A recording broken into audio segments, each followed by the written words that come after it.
as a coach, once you know everything that there is to know about a sport, then you're done, because the sport is ever evolving. It's always changing. Always. Like, who the heck thought that shooting 3-pointers was going to become the thing? I grew up on dunk. This your boy Ty Corbett, host of the No Excuse podcast. We'd like to welcome you in, and if you want to learn more about staying motivated, staying tuned in, this is the place to be. We make no excuses for being great. So from mindset to motivation, from entrepreneurship to being helpful in your community, this is the place to be. Watch, look, listen, and learn. Stay tuned in. I am happy to be here. I have a special guest in the building. I am happy to have him here today. He is doing great things in the community. I am proud to say that I have known this guy for a long time. He is like a big uncle to me, and he has been doing so many great things in the community. We have him here today, and he has done so many things for so many people. I want to introduce the great man, the myth, the legend, Mr. Michael Perry. Thank you for being here today. Hey, thank you, brother, and thank you for that introduction. I need to have you follow me around so we can get that kind of love. For sure. And I just want, before we go any further, I just want you to introduce yourself to the people. Tell them what you have going on, what you're doing right now, and just give them a little bit about yourself and everything that you have. I think right now I'm working with the city of Dayton as the Senior Compliance Officer for the Human Relations Council, and that's a dear position to me because it allows me to work with minority businesses and small businesses and try to better connect them with opportunities to grow their businesses. So I'm really excited about the work that I'm doing now, and kind of goes along with everything else I've done in my life. I've been basically lived a life of service. My whole professional career has either been helping young people, elderly people, and now small businesses. For sure. And we got to make sure that we don't leave out. You're doing a big podcast and sports talk. So let's talk a little bit about that. Tell us about that. Well, sports is my passion, and I'm working with Skip Ross and Jody Coleman over at WRCX TV 40 here in Dayton, Ohio, channel 22 on your Spectrum dial. And we are doing shows relative to sports, local and HBCU sports, because we're trying to bring some light to the HBCU sports that take place. Absolutely. And I got to give it up to my alma mater. I am a Central State Marauder, and I'm so happy that y'all doing that for our Central State and our HBCUs, because it's so important that we really recognize them and we give back that love to them as well. So I also want to go back and just give recognition, because you are and have been you were one of the youngest head football coaches, and that's where I give and want to recognize that, because I know when I was in high school at Trotwood Madison High School, you were one of the youngest head coaches. So if you could just give us a little bit spiel about that, because I know coming in, that was big. That was real big. So just tell us a little bit about that and how you got that position. Well, I enjoyed coaching. I really did. It was something that I had a passion for. I had a passion for it early. My dad kind of got me on a corrective action course, because in school I was kind of milling around being social and not really getting stuff done. So one fall I was at home and I wasn't playing ball that year, and he said, you know what, you're not going to sit around the house, you're going to go out here and help me with these kids. Mm-hmm. And so first year I went out there and helped him. I helped him coach his, I think it was his 5th grade Pee Wee team out in Trotwood, and that's how I got involved in it. But from the moment I did it, I knew that I loved it. And then I remember one thing that came from it early on was, it was before my senior year, and I'm telling these kids that school's about to start, and we're about to go into our first games and stuff, and I'm telling them the importance of school, how they need to do their work, and how they need to da-da-da-da-da-da. And as I'm talking out loud, I'm thinking to myself, wait a minute, you're going to have to live by these things yourself. Absolutely. And so that was probably the first major self-correct I ever had. So for the rest of my senior year in high school, I had a 3-point or above every quarter, and then was able to go ahead and move from there. And so that started it. And then I just took advantage of every opportunity that I had. I was like some people are gym rats that, constantly in the gym. I was constantly into football. I watched football games. I'd record games all weekend long and then go back and analyze and break it down. And then I read books and not just about the game, but on coaching. Okay. Like Jimmy Johnson is one of my favorite coaches, and Dean Smith was one of my favorite coaches. And then I liked Bill Walsh because I'm more of a systems guy. So I always wanted to put in innovative systems and have things simplified so that guys could play fast, but under control in a system. So I kind of self-taught, myself. And then I had a lot of opportunities along the way to work with other great coaches. And then I would go to coaches clinics all over the country. I went to Ohio State, Florida State, Miami, Florida, because those are the teams that were really being successful at the time. And they were doing the things that I wanted to design my program like, because I was going to work with mostly inner city youth kids that have speed. So how do you put together a system that features that versus in the Midwest, it's all about, getting behind a big offensive line and running the ball, especially at that time.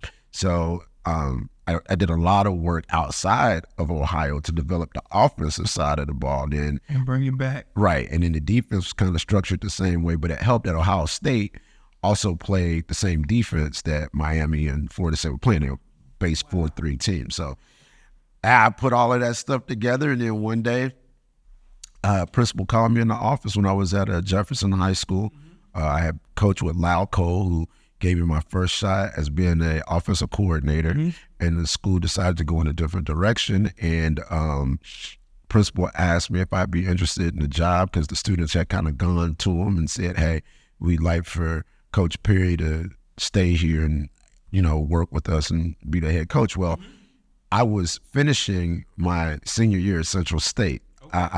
This actually happened before I graduated. Okay. And so Dr. Bullard at the time gave me an opportunity, and I just took it and went from there. Okay. Man, that's amazing. That's amazing. So, fellow HBCU. Yes. And so tell us, so I want to kind of go back a little bit. Now tell us, for all our listeners and all our viewers, high school? High school. What high school did you come out of? Oh, Trotwood Madison. Trotwood Madison. College? Bachelor's? I got my bachelor's at Central State University. Okay, and then master's? At the University of Dayton. University of Dayton. So we want to tell y'all, because we want to make sure for our listeners and for our younger generation that education is so important. It's so vital. And for me, and I always try to make sure that we put this out there, and I felt like it was very important. And I went to a HBCU, but I also went to a PWI. And I went to Central State University, and I also got my master's from Xavier University. And I think it was so vital because I feel like I got the experience of both. I feel like they cared. They really cared about me, and they taught me that I was going to experience certain things in life, and they prepared me for that. They really prepared me for that. And then when I went to a PWI, they didn't care necessarily whether I was prepared for life. I'm just being honest. But they wanted to know, do I know the material? And that was just it. It was just, you here it is. You either know it or you don't. And that was it.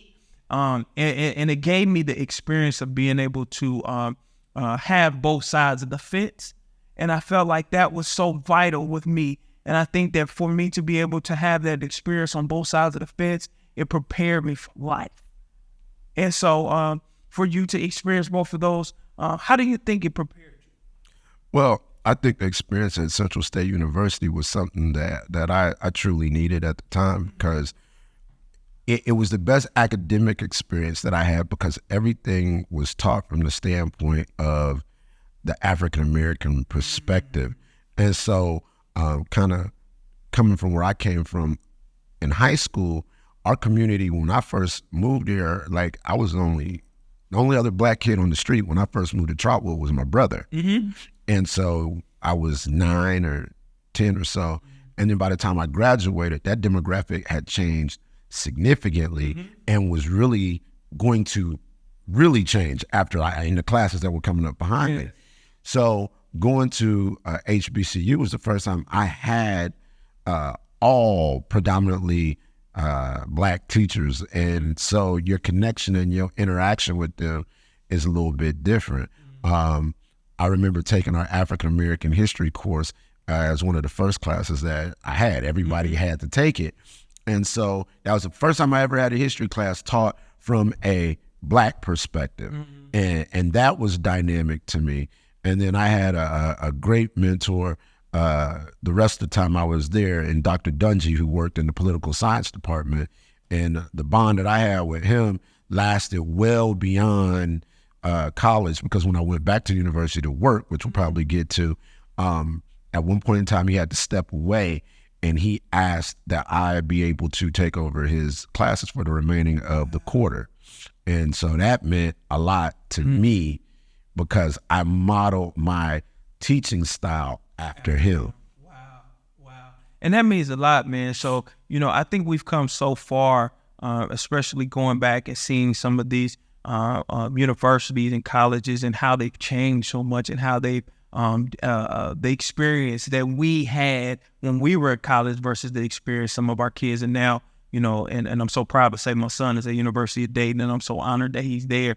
But to see some of the experiences and that he's having now, how things have changed from the way it used to be taught and how it's taught now. But to have those experiences and see those different things, and how the world and how the influences that now we can have the ability to change, and now that we're in positions to make things and influence change in the world, not just from the standpoint of where we were at before, but where we're at now. So that's really big. I do want to say one more thing though before we move from that. And the preparation that I got at Central State made my experience at UD like seamless, flawless, like perfect. Like I was so prepared that I felt that pretty much undergrad minus one class was harder than graduate school, because that quantitative methods class at UD was a beast, but I got through it. But outside of that, I was absolutely prepared. And then I had some good experiences at UD as well, but it's just a little bit different what I experienced at Central State. I want to say this, and let me look at the camera and say this too as well. Central State absolutely prepared me for Xavier University. I didn't have any problems. My grades were stellar. I did phenomenal. I did well. I had no problems, and I want to thank Central State for that, because without them, I wouldn't have been prepared academically. I wouldn't have been prepared mentally, emotionally, psychologically. I think they prepared me on all facets to go into that institution of higher education and go excel and be successful at that. And so I thank them, and I always will praise that Central State for what they did for me and preparing me with that. And I want to thank Ms. Sharon Goins and my uncle himself, David Corbett, because they were the ones to encourage me and push me through that door at Central State. And that was the best decision that I ever made. So thank you for that. But man, now I want to get to some things with what we're doing and what you've done in the community, because you big in the community. Now I know you've been doing a lot of things with me. We stay doing things with the Power Hour. You stay helping Black-owned businesses and minority businesses to ensure that they're getting the resources that they need. But I also want to say that some of the things, just being present in the community, helping our young people, helping just anybody who was in the need. Can you tell us some of the other things that you're doing right now in the community? Well, right now, in my position that I have with the city of Dayton, we do a Pet Passport to Success program, where we have sessions about how to enhance your small business, or small minority or woman-owned business, how to grow it, issues with that you may be having, marketing, how to market with a small budget, but how important it is. We do a little bit of everything, and those are on the second Tuesday of every month for the remainder of the year. So we've got one more coming up in November and one in December, but those are our outreach. Then at the beginning of the year, we do a small business opportunity forum where we go over opportunities that are coming from the city of Dayton, where you'll be able to see what monies are being spent by each department and where that money is spent. So if you have a business that fits into that area, then you can like put in your bid to work on those projects. So that's the outreach part that I do on a regular basis. My job itself is for certifications and things of that variety to help businesses actually get certified. But that's to get you in the door piece, and then the other piece of the outreach in the community. And then I try to participate as much as I can with whenever I'm asked to do something, be on this committee or do this or do that. I really try to give back because I'm in that season of my life now where it's important to continue to give back. I just always was inclined to give back. So that has come very natural to me. It's just, okay, is it going to be in an athletic venue? Is it going to be in this venue? Is it going to be working with businesses? Or sometimes it's been providing entertainment, Yeah. I've done, everybody knows about that. So I want to get into that because I know you've been through some trials and tribulations because, we all have it, and it didn't stop you. And on this show, we talk about, no excuses and making no excuses for success because you still have been able to persevere and create your own lane for success and being able to make sure that and ensure that you've made no excuses for being who you are and being successful and helping others. So can you tell us a little bit about, your journey and how you've continued to be successful and make no excuses for success? Some of the things that you've been through. Well, for me, it starts with childhood, right? And so my mother, my father, my grandmother, my great-grandmother, and my grandfather, and my uncle, and my aunts were all central in raising me and instilling in us that we could do whatever we set our mind to, and that my grandmother's thing on every day was, well, if you told her something was wrong, she said, well, baby, it could be worse, right? And so once you have that mentality, then you recognize that what's bad is not as bad as it could be.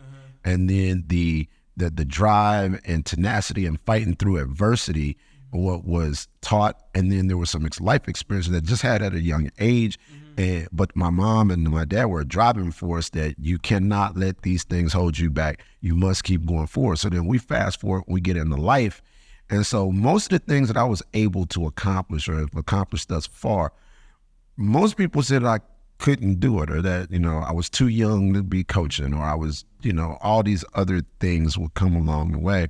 And, but it's all about perseverance. I was built for those moments. Like, I mean, everybody can do well when doing well. I mean, doing well is easy. Question is, can you do well when the chips are down? Can you navigate the high waters that you're gonna experience? Because that is the mark of somebody that's really able to persevere. And of course, my faith in God, is paramount to all of this, and that I was raised in a very religious family. I was raised in a Seventh-day Adventist family. And so there's a lot of teachings in relationship with God. And my greatest faith in my religion, my greatest strength in my religion is my faith. I am by far not the most perfect person. I will never claim to be the most perfect Christian in the world. But one thing that's unwavering about me is my faith. So when everything is always like coming down, because anybody that's had any level of success is going to have highs and lows. And so my life, I've got friends whose lives I've always said were like this, Nah, it's kind of, it goes up, down, but it's not too high, too low. My life has been totally different than that. It's been really high and really low, really high and really low. So when you go through that, these lows, man, it don't be nobody really there. Like, I've helped people, through things, but in a lot of instances when I needed that, it really wasn't there. I had to kind of turn internally, kind of lean into my faith. I know that God had me, and every time I've had a setback, I've had a major comeback. And so that's just my foundation. That's who I am. So can you tell us about a time when the chips was really down for you and you thought that you wasn't going to make it out? And what did you do? What did you do to really, and I know you said, you leaned into your faith, but if it was an instance that you just had one instance that you really, the chips was just down for you. And you're like, man, this ain't, I don't know when come out of this. Okay. And so as transparent as I am, I had a dream job. I had one job that I wanted more than any other job that I ever wanted in my life, which was to be the head coach at Trotwell High School. And that happened. And every measurement that I thought that I'd be measured by were the things that I wasn't ultimately measured by. And there was a parting of ways sort of prematurely in that job. And it kind of caught me off guard initially. And then once it was happening, you go from one day where it's this and then nothing. And I hadn't planned on doing anything different. So I didn't even have a plan for what I was going to do next. So I had to lean into my family, my faith, and then I got an opportunity from some networking that I had done to go to Philadelphia to Swarthmore College to take a coaching position there. And while I was there, I got a phone call from Akron, University of Akron, some guys I had met from working at Ohio State clinics. And all of a sudden, next thing I know, in June, I get non-renewed at Trotwood, and in July I am at the University of Akron as an assistant coach there. Wow. So that's one of those instances where, it was faith, it was hard work and perseverance, because previous to that happening, I had made several connections with coaches because coaches were coming in to recruit the guys. I worked the college clinics. I went to coaches workshops all over the state. So I had better relationships, and I knew and had established a better work ethic than what I knew others were paying attention to. Yeah. So when I left to go to Philadelphia, I was like, okay, this is going to be, I'm going to go, I'm going to follow this, and I'm going to take it as far as I can. And I was only there like maybe 3 weeks before, I get a phone call and I'm taking a flight to Akron. And the next thing I know, I'm at the University of Akron. So that was... So you didn't hold no excuses. You didn't make no excuses for what had happened. You didn't hold your head down. You didn't sit in it. You said, this is what it is, and I'm going to keep persevering, and I'm going to succeed no matter what. And that's what this is about. We talk about it all the time, and we say no excuses for being excellent. No excuses for being great. No excuses for what will happen, and when the chips are down, we don't look at that and say we can't persevere through it. This is great. And so we give you your flowers. We continue to push forward. So, man, that's excellent. That's an excellent story.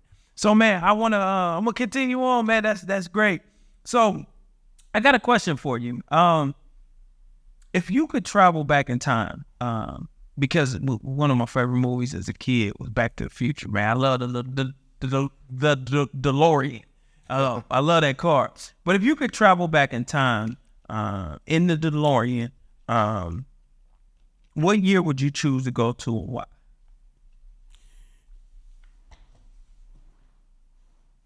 It probably 1984. 1984. My grandmother passed away in 1984. And so only things I remember about 1984 are like the Olympics and things that stood out. But just to be able to have another conversation with her would be like priceless to me. Like me and my grandmother were really, really close. So her passing away so early in my life, I had no idea that morning would be the last morning that I saw her, because the way she passed away was kind of sudden. She was not sick. There was no inclination that would be the last time that we would.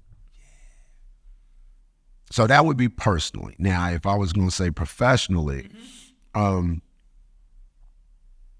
probably go back to 1997.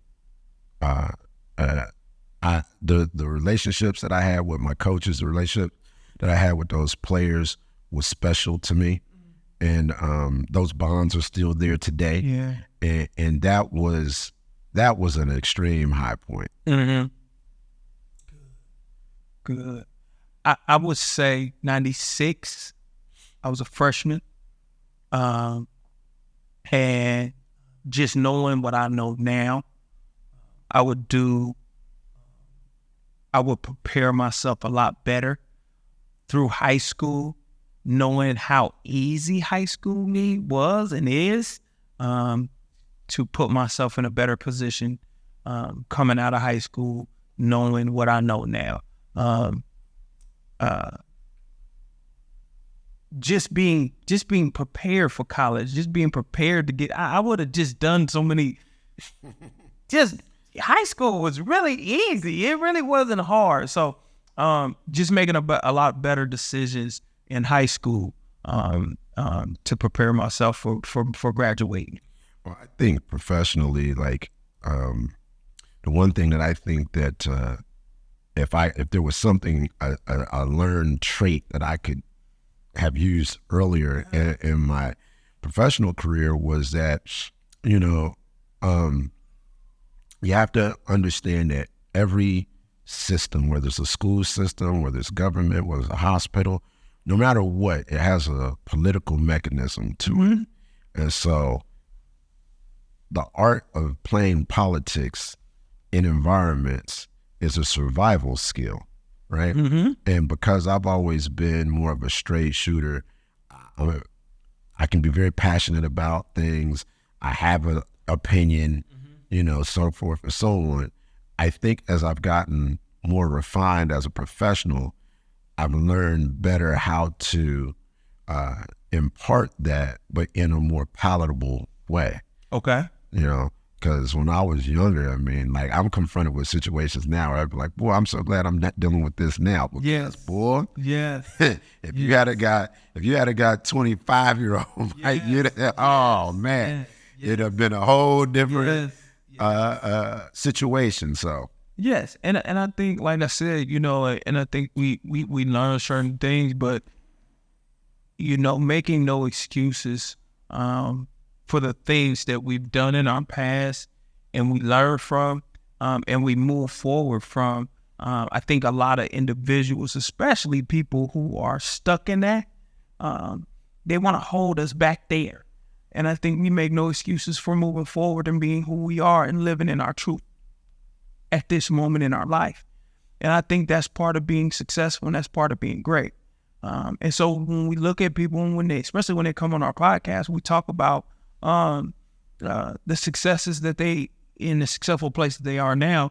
And that's why we give them their flowers, because they have moved ahead, and they have moved forward, and they progress. You know, progressing in life has to do with you understanding where you were at and where you're trying to go to. And I think when you look at that, the power of evolution, the power of achieving greatness is about progression. It's about moving. Being stationary, you can't do nothing. If I stay in this one spot, it ain't great. And I think when we learn that, you know, that's the true definition of power. And I love that. And I love being powerful. I love staying in my true power, and I hold that to me. And with that, I think that's where I can really achieve greatness. And I think that's what you have done. I think when we sit here and talk, and I love having you on, and especially on the things that we do for the community and all those things, because you bring a great power when you come in there and you talk to those people and you show them, hey man, you want to build something great. Hey, this is where it's at. This is how you do it. And when you put that power back in their hands to be able to do something for themselves, it changes the whole dynamic. And they make no excuses because they don't have none. They don't have none for being able to say, hey, I don't have the information. All right, here it is right here. So what's your excuse now? They ain't got it no more. And they can't use that. And that's a powerful thing. it is. And one of the things I try to do in working with the businesses and people I deal with is I try to use my mistakes as a teaching point so that they don't have to make the same mistakes. You know, on the road to wherever you're going, you know, some people are fortunate to have had great mentors and a lot of help and a lot of assistance. Well, I kind of took a different journey where I was given opportunities, and I was given an opportunity to sink or swim. And so when you're put in those positions, you kind of learn as you go. And so I've now collected all of this experience, good, bad to ugly, and I find that I'd rather share with you the mistakes not to make or things that you could avoid or things to look out for that you don't think about initially. And so that's, in working with people, that's a part of what I try to do. You know, I don't mind giving it all to you so that you can be and have more success than I did. Yeah. You know? And I'm also tell y'all something, because, you know, I know this man personally. I know him personally. Not only does he try to give you things and tools because he's seen it, he's been there, he's done it, but he's willing to do it and help you even when he doesn't feel well. I've called him.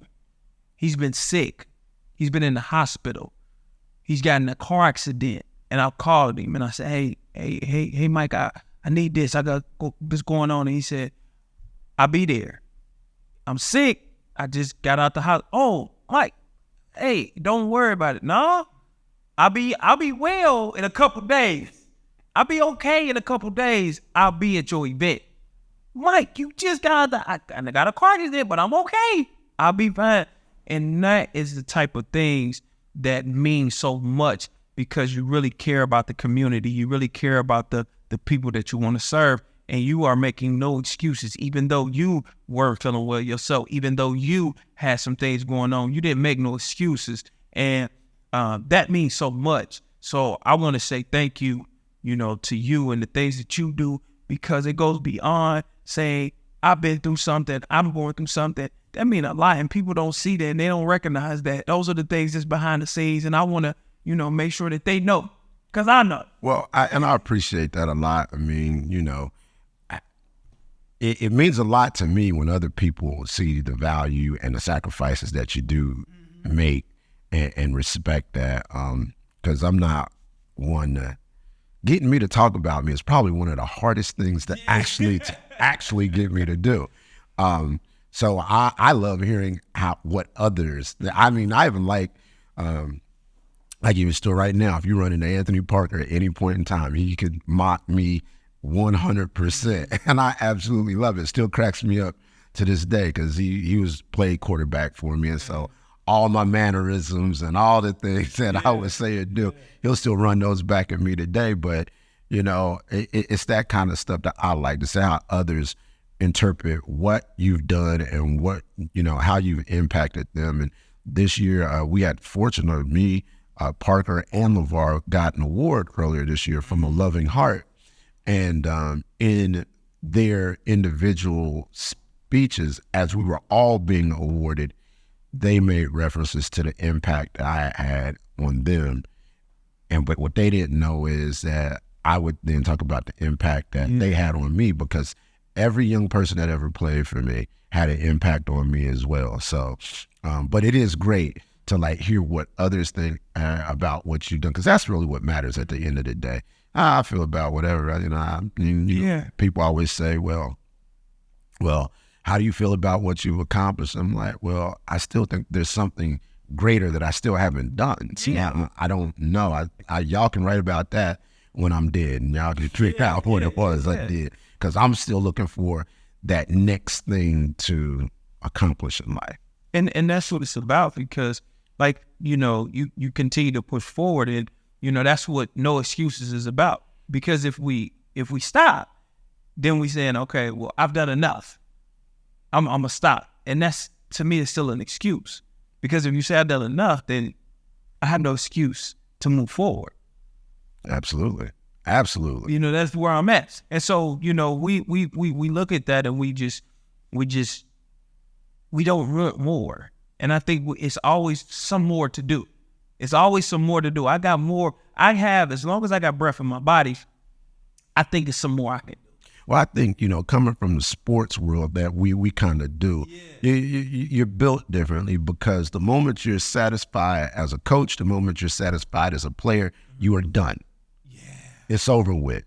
Once you no longer have the hunger, then it's over with. This is how guys end up retiring from sports, because they no longer have the hunger. They like the game, but they no longer like the work that it takes to get ready for the game. And that's fine, because life is an evolutionary process, and we all grow. We have athletes have other things in life that they want to accomplish, but it's that hunger and that drive that drives you to do.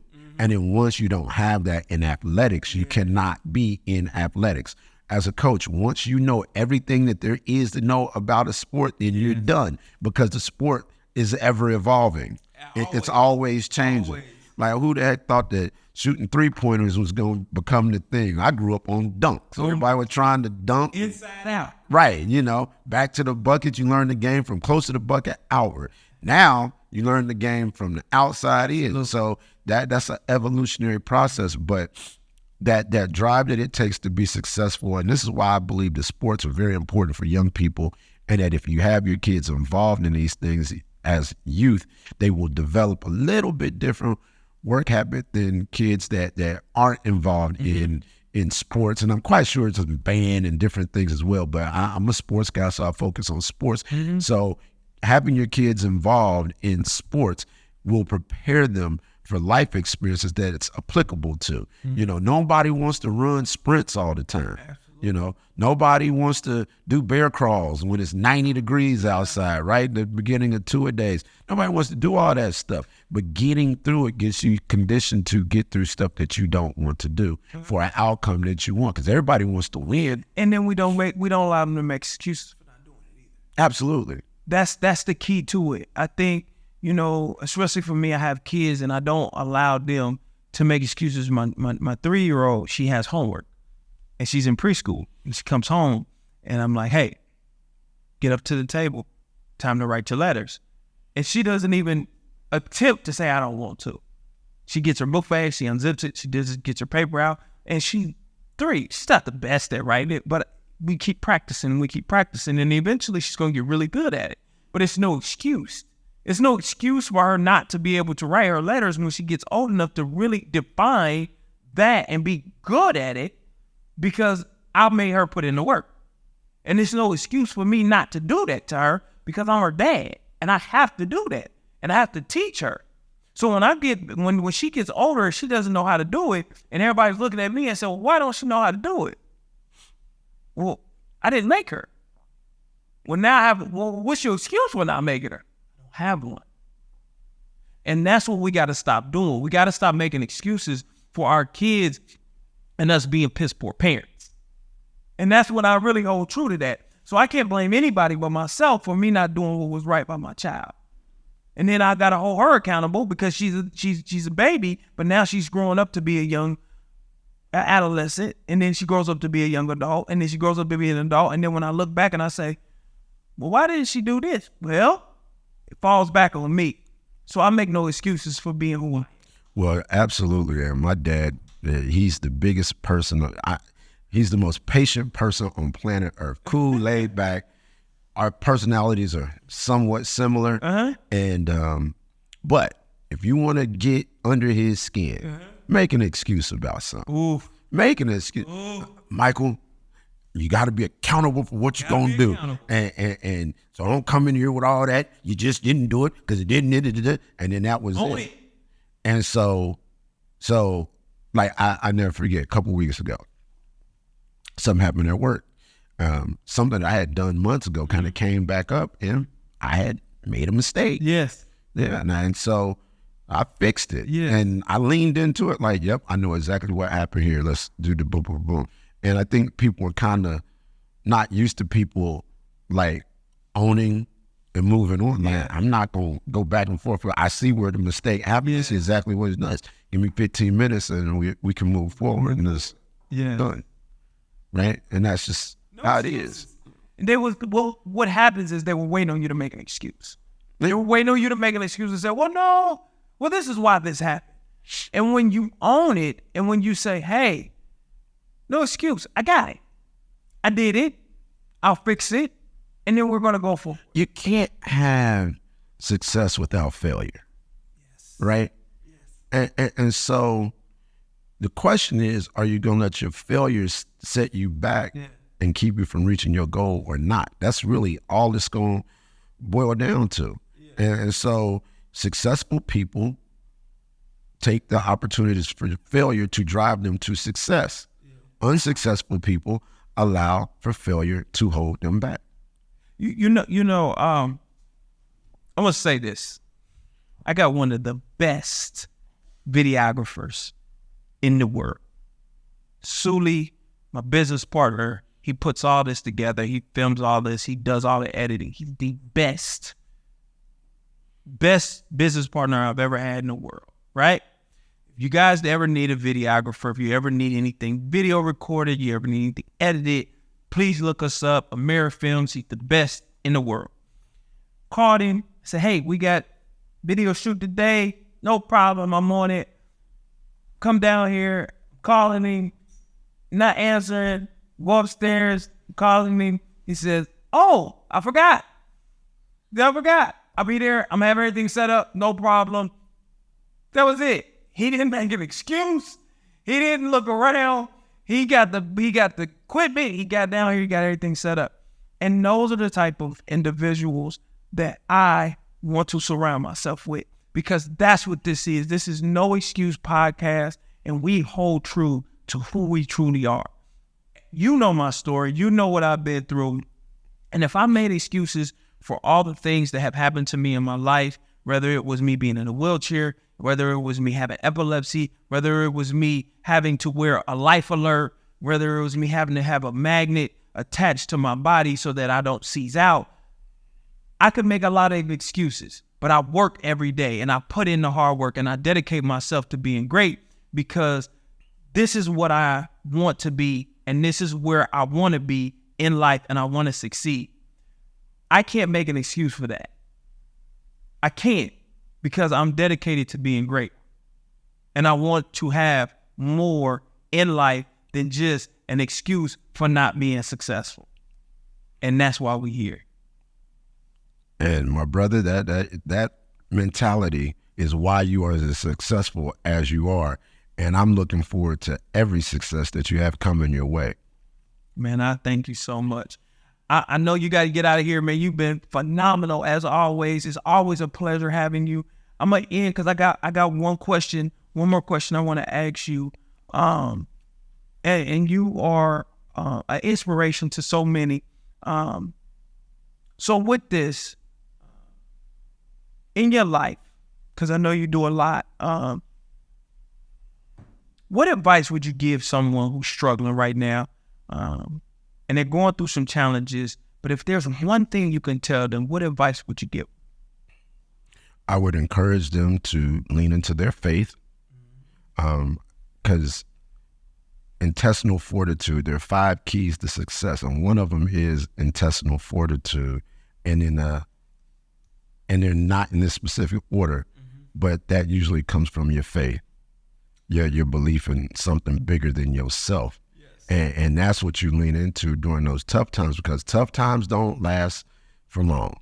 In order to appreciate the sun, you must have some rain. Yes. And so if you could just hold tight during the rain, the sun is coming. Yes.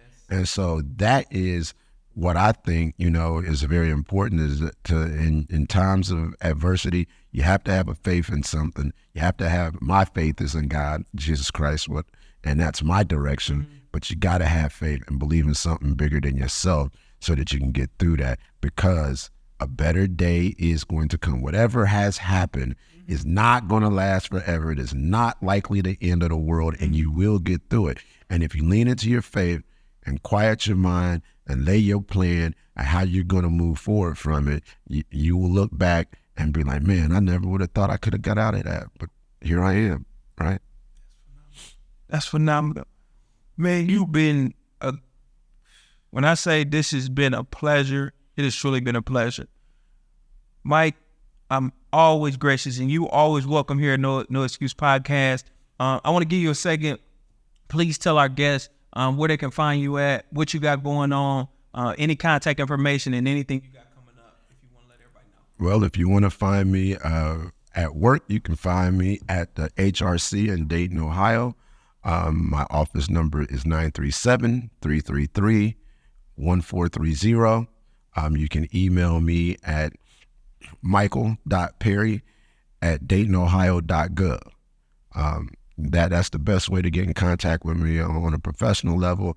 If you're trying to reach me for any speaking or social events or activities or whatnot, then just go to my Facebook page and you'll see myself and message me, and then I'll use that to get with you. And if you know me, call me.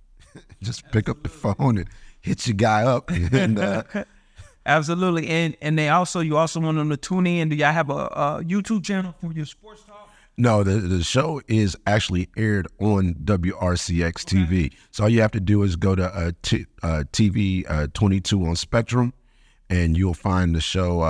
The games air at 3:00 on Saturday. You'll see our pregame show, and then you'll see the in-game stuff that we do. Absolutely, absolutely. So as always, I definitely want to thank everybody for tuning in. What we do here at No Excuse Podcast is we want to encourage everybody to really focus. It's always special when y'all can come here and get encouragement. Today we talked about a lot of information that gives you guys the keys to success. Mike and I talked about how important and how vital the education piece was, but also the pieces that came to play with speaking to God, having that spirituality, making sure that you put your faith somewhere other than the things that you see on social media and just your friends, making sure you get that higher being, whoever it may be, making sure you find that inner peace. I know for me, I had to go through some trials and tribulations that really allowed me to find that space that pushed me through. I didn't make excuses that allowed me to say, this ain't gonna work. I'm gonna give up. I made no excuses for continuing to push forward. This place that I'm in today was a successful place for me. My kids, my friends, my family was all people that I leaned on. But most importantly, I leaned on God. I found that peace, and it helped me to push through. At No Excuse Podcast, we're a place that want to give you a place that allows you to have a special connection.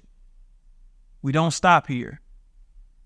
Tune into every episode, because you never know what information you're going to get and who's going to be here to enlighten your day. We love you, and we'll see you next time. Peace.